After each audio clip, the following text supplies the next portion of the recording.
seguramente tenés en tu memoria, quizás de los 10 y después de más grande, anécdotas personales que tuviste con integrantes de taller o con el mismo maestro. Sí, tuve la suerte de estar dentro de semanalmente dentro de la familia Torres, en la calle Abayuá, inclusive en uno de los 2 libros de artista que confeccionó mi padre con el nombre de Joaquín. Joaquín, una historia importante, tomo 1 y tomo 2, que lo pueden encontrar en el blog de Héctor Rañi en WordPress. Allí estoy un 30 de abril, que era la fecha señalada de ir a saludarlo a Torres, por el hecho de que había llegado ese día al Uruguay, en su regreso, ¿no? Entonces estoy de la mano de mi madre, todavía mi padre habría venido más tarde. Era, por ejemplo, la hora del té que llegábamos, era de día, el dibujo está hecho a la luz del sol, la fachada de la calle Abayuá, que fue su casa, esperando que nos abrieran la puerta, que íbamos semanalmente, pero el 30 de abril era una fecha indicada, como el 28 de julio para el taller Torres García, que era el cumpleaños de Torres, siempre se conmemoró. Siempre se reunieron, se hicieron exposiciones, conciertos, aún después de fallecido Torres, el 28 de julio, que es su nacimiento, siempre es conmemorado. Cuando se genera la Asociación de Arte Constructivo, ya muchos habían dado el paso al costado. Mi padre se mantuvo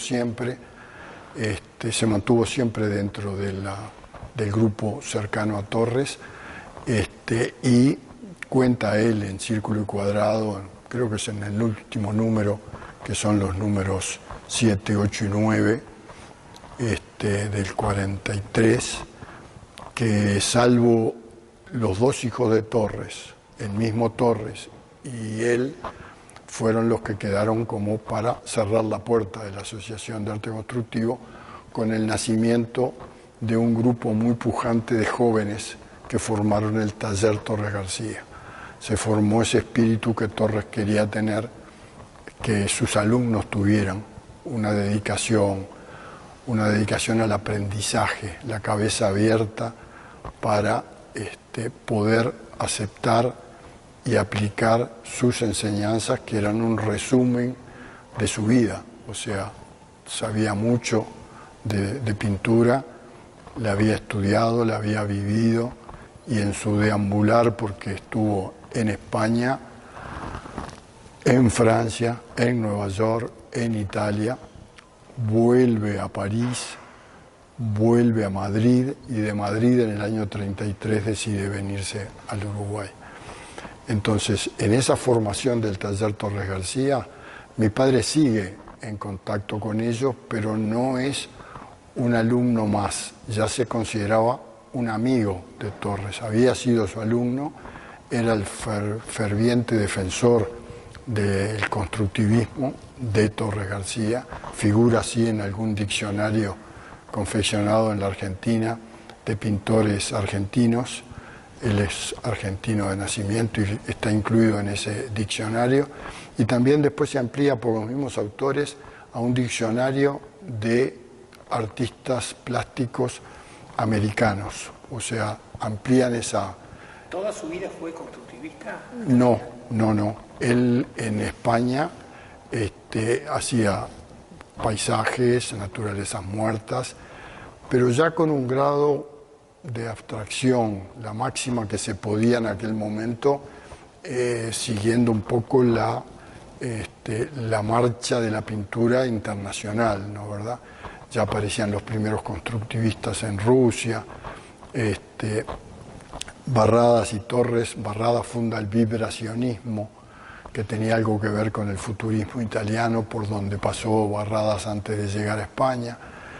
Después se juntan con Torres y los dos se dedican al arte urbano, que no existía como tal. El arte urbano nace en esa vanguardia española donde se pintan las calles de Barcelona, las calles de otras ciudades, con movimiento como quería Barradas. Barradas y Torres se complementan, Barradas con juventud y con ideas nuevas, convence a Torres de ir saliendo de la pintura que estaban haciendo. Y Héctor se contagia del ambiente, aunque no conoce, no sé si a Barradas lo conoció o no, pero a Torres no lo conoció personalmente. Pero Barradas se vino casi en la época que volvió Raña a Montevideo, allá en el 27. ¿Qué siguió haciendo Héctor después del constructivismo? No, sigue haciendo constructivismo junto con el taller, no se fue del taller, pintó constructivo el mural en el Sembois, que fue un trabajo de Torres y el taller. Mi padre se incluyó, fue invitado y hizo su boceto como todos los alumnos del taller y tuvo su mural que hoy está en la Torre de Antel, y siguió pintando constructivo un tiempo y ya después, en los últimos años de su vida, pinta poco, porque después de mi nacimiento se dedicó mucho a mí, fui hijo único de la vejez, él tenía 44. Es un término vejez relativo, pero un padre de 44 años era un padre mayor en aquella época, ¿no? Hoy han cambiado un poco las cosas y hay muchos padres cuarentones que no se consideran viejos, pero ya a los 44 estaba entrando, y la mujer con más razón. Con 40 años mi madre me tuvo a mí, y ya siempre los 40 es una edad complicada para la mujer. Hoy la ciencia ha avanzado y son madres posteriores, ¿no? ¿Que se dedicó Se dedicó mucho a mí, como te contaba al principio, en la primer rato de la charla, se dedicó a mí en cuanto a fomentarme el dibujo, darme todos los papeles, libretas que tenía a mano, lápices, acuarelas, y yo hacía todo mi trabajo. Y él se interesaba, venía del trabajo. ¿Dónde trabajaba? Claro, en el trabajo, cuando yo lo conozco y lo que recuerdo, porque cuando falleció él estaba trabajando allí, ya hacía varios años, en la empresa Tubo Lux, una empresa de luminosos publicitarios.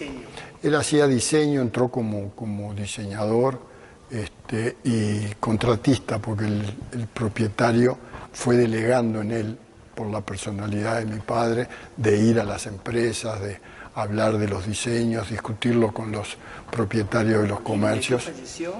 Derrame cerebral, le subió la presión. En aquella época, en la década del 50, no había, en esa época no había medicina apropiada para a la gente que le subía la presión bruscamente, medicarlos.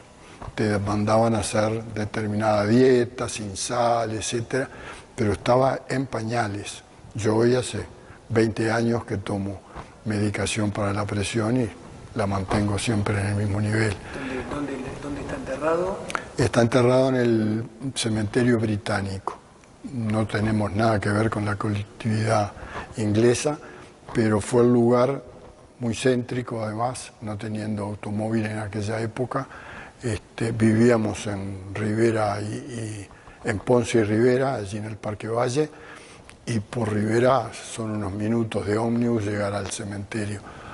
Fue lo que encontró mi madre en ese momento, disponible, se compraba, la tenemos todavía la tumba, hay varios integrantes de la familia,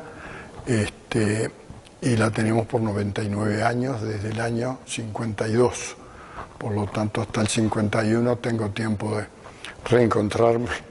Armonía Somers anda por ahí también. Ah, sí, hay varios artistas, inclusive hay una visita guiada que lo hizo hace poco una persona encargada de eso, personas de la colectividad británica y no, porque también están enterrados los sobrevivientes de la batalla del Río de la Plata y el Graf Spee, hay soldados navales alemanes enterrados en ese lugar porque el cementerio británico les dio lugar, ¿no? Sí. Muchas gracias, Joaquín, fue un gusto. Gracias a ti y bueno, esperemos seguir trabajando por la recuperación de la Asociación de Arte Constructivo, que hace falta una exposición completa en la cual estamos Tatiana Oroño y yo trabajando de hace años, esperando el momento oportuno.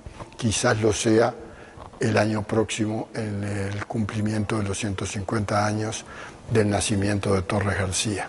Tenemos el proyecto prácticamente redondeado para hacer una buena exposición documentada con obras importantes en la sala que sea. Puede ser en el Museo Gurwitsch, quiso ser en el Museo Nacional y no hubo oportunidad, pero se va a retomar el tema este año para proyectar las actividades. Yo creo que la Asociación de Arte Constructivo es el primer grupo que está trabajando al lado de Torres García, que recibió las primeras enseñanzas y está a la vista. Hasta Arzadum, que después volvió a sus playas y a su pintura tradicional, tiene un periodo interesante constructivista.